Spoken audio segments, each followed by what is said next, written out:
Gaano nga ba kalaki ang universe? Yan, ang topic natin ngayon. Kaya kung ready ka nang makinig, tara na at simulan na natin.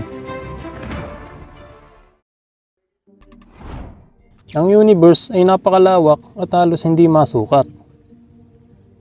Ang Milky Way Galaxy, kung saan nabibilang ang ating planeta, ay isa lamang sa trilyong-trilyong galaxy sa buong universe. Ayon sa mga astronomers, ang tinatayang diameter na observable universe ay nasa 93 billion light years. Ibig sabihin, ang pinakamalayong bahagi ng universe na maaaring makita gamit ang telescope ay tinatayang 46.5 billion light years ang layo mula sa atin. Ang nakikita nating bahagi ay limitado sa bilis ng liwanag. Dahil ang liwanag mula sa malalayong bagay ay tumatagal ng bilyong taon bago makarating sa atin. May limitasyon tayo sa kung gaano kalayo ang ating nakikita.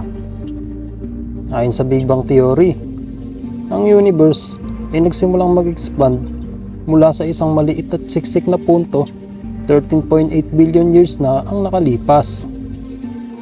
Simula noon, patuloy itong lumalawak. Sa katunayan, hindi lang basta lumalawak ang universe, kundi ito ay nagpapabilis pa dahil sa tinatawag na dark energy. Ang mga galaxy ay patuloy na lumalayo sa isa't isa. Ibig sabihin, ang universe ngayon ay mas malaki kaysa sa nakikita natin.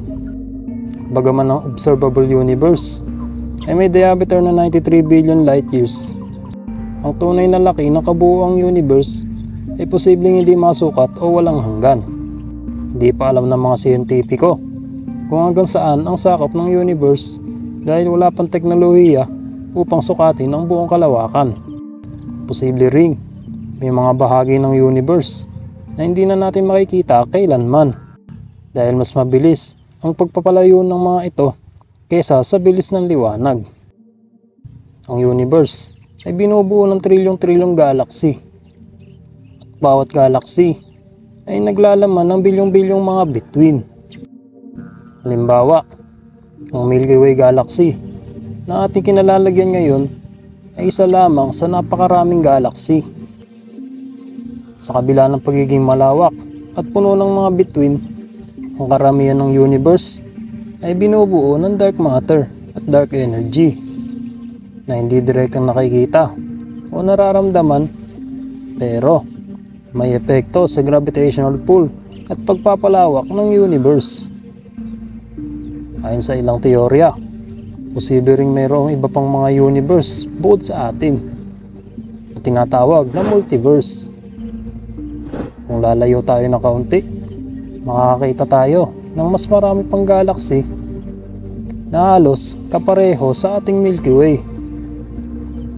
Subalit sa kalaunan, aabot tayo sa mga bahagi ng universe na masyadong malayo na. Kaya hindi na natin sila makikita dahil sa limitasyon ng liwanag. Kung totoo ang multiverse, lalo pang lalaki ang ating konsepto ng laki ng universe. Bagaman ito ay isang spekulasyon at hindi pa napapatunayan. Sa madaling salita, bagaman may mga pagtataya tayo sa laki ng observable universe, ang kabuuang laki ng universe, lalo na kung isaalang-alang ang multiverse at dark matter, ay maaaring walang hanggan at hindi pa lubusang maunawaan ng siyensya.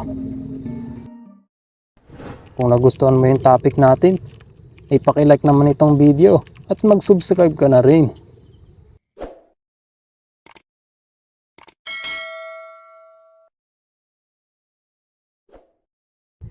Hanggang dito na lang po.